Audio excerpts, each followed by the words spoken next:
Peace, what's going down? It's DJ Payne 1 for Beatstars.com with a very special guest today. His name is Koncept-P, and he's the recently gold certified producer for one of the most talked about and possibly controversial rappers of today. What's going down, sir? Appreciate you taking the time to sit down with us. No, what's up, man? I appreciate you guys having me. Definitely has been something I've always kind of wanted to do. I always see you guys doing like these interviews, and I always thought it was like super cool. The Beatstars community itself is like unbelievable. Well, having a gold certified single is always something I wanted to do as well. Congratulations on that. So tell me about your first placement. Was working with Tekashi your first major placement? Yeah, so it's kind of crazy how it happened. So like I pretty much, just like a lot of other producers that use BeatStars, I've been, posting everything on YouTube, doing all like the, ins and outs of getting more views or whatever. Pretty much how it happened was 6ix9ine's boy, Trife Drew. He was like on a plane, like just searching through beats on YouTube, and he found mine. Like I had just posted it like that day, and he found my beat and just sent it over to him. And then like the way I found out about it was I was on Instagram Explore, and like I just saw like him using my beat, and I was like, yo, this is wild. And like that same night, his manager reached out to me. Tekashi's manager reached out to you. What happened when he reached out? Did they give you a contract for that beat, or did you have to go through some kind of label? I don't know what his situation is, if he's signed or if he's still independent at this point. Yeah, so I think he's like with an independent label called 10,000 hours or something like that. So pretty much what they did was he gave me a call. He just kind of told me, I'm interested. Because I told him, like, the email didn't say anything about 6ix9ine at first. It was just, yo, I'm interested in buying this beat from this guy named Chris. I was like, yo, well, I don't know if you heard, 6ix9ine's hopping on that beat, so I'm really not trying to sell it unless it's for him. So that's when he told me, like, give me a call. I'm his manager. So I called him. We chopped it up. He was like, how much are your prices? And, I kind of just based it off of what I have on BeatStars. I was just, make me an offer, and then we can go from there. At the time, like 6ix9ine didn't really have, like he had just dropped Gummo, and like, he was starting to get some buzz, but it wasn't to like where he's at now, obviously. They offered me like $700 and then like 50% publishing. So like to me at the time, like that was Gucci. So I was like, all right, like send me over a contract and like we can get, I can get like my people to like look it over. But at the time I didn't even have an entertainment lawyer or like a manager or nothing like that. So I pretty much just went to my business professor, because I'm still in school. I'm a senior in college, so I got like 2 months left. So I like hit up my recording professor, my business professor. Like they were looking through it with me, like making changes, talking with the attorney and all that stuff. I mean, overall, like it was fine. It was a good way in, I guess, like to get my foot in the door. The contract necessarily like wasn't the greatest. I mean, I didn't really get as much money like off the jump, but everything's like pretty cool. Like I got myself a lawyer, and like everything's been going well ever since. You seem a little down on yourself as far as this deal goes, but you did retain your full 100% composer share, right? Which is 50% overall of the song. Yeah, definitely. Be happy about that. No, I'm not tripping. Honestly, like the contract, like what they had sent me wasn't even like, they sent me a producer declaration, which like to my knowledge, what like is different from a producer agreement. Yeah, it's a short form version. So yeah, exactly. Whatever you agree on there, you have to agree on later on. That's exactly. The thing a lot of people don't understand. Like it seemed fine to me. Like I was super happy when the song dropped. Like me and 6ix9ine have been in contact with each other ever since. Like the way I kind of like made my way into like having a connection with him. Like I wasn't about to be like that one producer from the internet that, like doesn't like, nobody knows what they look like or nothing like that. I'm trying to like get out there. Shortly after like we finished everything with the contract, they had the Kooda video shoot, and at the time I was in Brooklyn because I was like studying abroad or whatever, like in the city type deal. So I was in Brooklyn, so I went to the video shoot, and that's when I met him. And ever since then, like I got his number. Like we had like some recording sessions, where I changed up the beat and everything. So yeah, I'm glad it happened the way it did, because it just kind of. You have been working with him extensively too, because you have a follow-up track on the album, correct? How that happened was, it's kind of wild. So Kooda dropped in like December. Shit for me like instantly started changing. Started getting phone calls from people, like all this stuff. but that was that, like I had been in contact with 6ix9ine and like his people, like keeping tabs on each other and stuff. And then I saw that he went to Houston because I'm originally from Houston. That's where me and my family stay. He went to Houston and I, start hitting him up, no answer, and like so they're pretty much MIA for like 2 days. And I was like, damn, like, I felt kind of like some type of way. So then I see that he's going to a club that night to celebrate or like, have a performance. So I was like, all right, I'm gonna go. So I go there and he sees me and he's like, yo, what's up? Whatever. I go to, everything's cool. Like Ugly God was there. I don't know. It was a good time. So then he tells me, yo, I got a new number. Hit me up. So I get his new number. And that next day he tells me like, come through to the hotel. So I go to the hotel and like from there, he just asked me like, you have your laptop? Like, let's make our next hit. It's like, oh, perfect. So I hooked up my laptop to the standard like alarm clocks that come in with the hotels. Yeah, so I I hooked it up to that, and that's how I made Rondo on that. Like he was just kind of telling me what he wanted. We stayed there till like maybe like 6:30 in the morning, just like working. And when did you find out that Young Thug was going to be featured on that song? His engineer actually told me about it because after we made the beat, I sent it to him, and I like his engineer told me like they already started recording it because they wanted to be on the album. So right off jump, I was like excited because I was like, bet I have two records on his first album, which is like, a big accomplishment for me at least. So then he posted a snippet with him and Tory Lanez, and I was like, oh,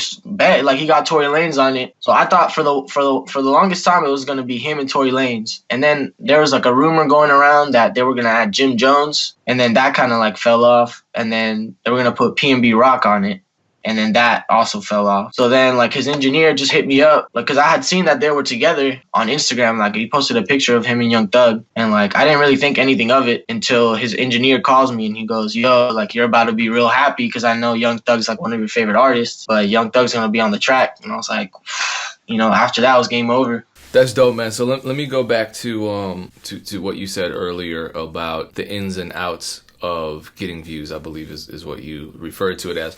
So how did you label the beat that eventually became one of 6ix9ine's hit singles? The beat that is the Kooda beat, it was a beat called Warnings, and I originally had made it for T Grizzly and Ludfo. It was like T Grizzly and Ludfo type beat. Like with YouTube, I do all like the Google AdWords, all that stuff to get views. So at the time, like I had just posted that beat like that same day. So how it's wild because he told me, like, his boy Drew told me that the way he searched for the beat was he went to the search bar, typed in Ludfo type beat, and he went to, how you can restrict the views or whatever, like how it comes up on the screen.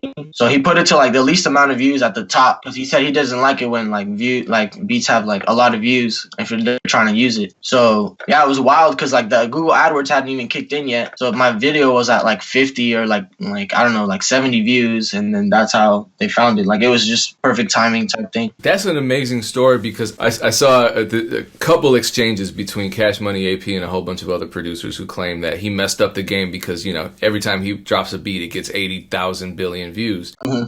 So what you're saying is that the fact that your video got so few views actually helped you get a gold record. So that's crazy.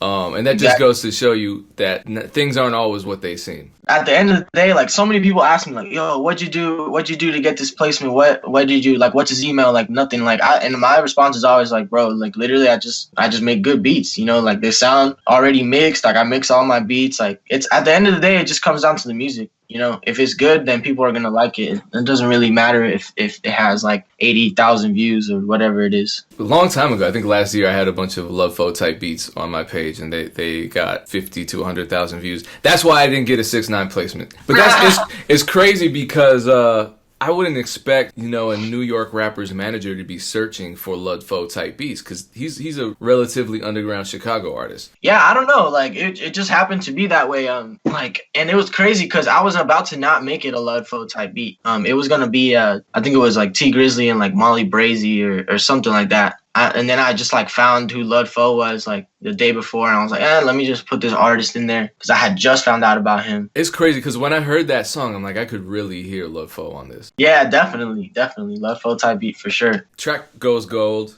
Congrats on that. Is the plaque on the way? Have you ordered that? No, I haven't ordered yet. Right now, it's just been crazy because like it went gold, and like within the next few days, like Rondo dropped. So right now, it's been crazy. Like my phone has been blowing up. So just to be clear, because this was another topic that came up. I believe it was Foreign Tech, who's a producer. He posted that he was annoyed with the fact that he had to pay out of pocket for his own plaques. Me and Foreign, like, I've talked to him a few times over like Instagram DM or whatever. I don't know, to have to pay for an accomplishment that you already like. I mean, it's accomplishment. Like, you don't see like people paying for their own Grammys, you know? Actually, I think you do. Oh, really? Yeah. That's wild, bro. See, like, for me, like, that's just stupid. Like, I feel like if it's an award, then you should win it, or, you know, you should, like, you deserve it. You shouldn't have to pay for it. You know, it's a music industry. Like, that's kind of how it is, and you can't really do much about it. But I mean, I'm definitely gonna buy my first plaque. Like, you can't not buy your first plaque. Yeah, that was because I'm cheap, and then I had, you know, when I had my plaque, I'm like, yeah, let me just cough up this money. I mean, it's not a crazy amount. It was, for me, it was something like, it was like $350, depending on how nice you want it. If you want a really nice, you know, huge plaque with all types of shiny, sparkly, you know, glitter and whatever, then it's gonna cost a little more. Yeah, I think I'll probably go for like the normal, like, standard one, just because I have a feeling Kooda is gonna go platinum, so I'd rather, you know, cough up the money for that one than the gold one. But hey, by then, you know, you own 50% of the record. Those publishing checks should start coming in, and that won't even be an issue. Yeah, definitely. That's the way I see it. Like, if you're getting money off of the record you made, then just use that money that you made off the record to buy your plaque. Given the success of this record, what are some of the ways that you've taken advantage of it to sell more beats and build up your brand? It was like, the change was like almost instant.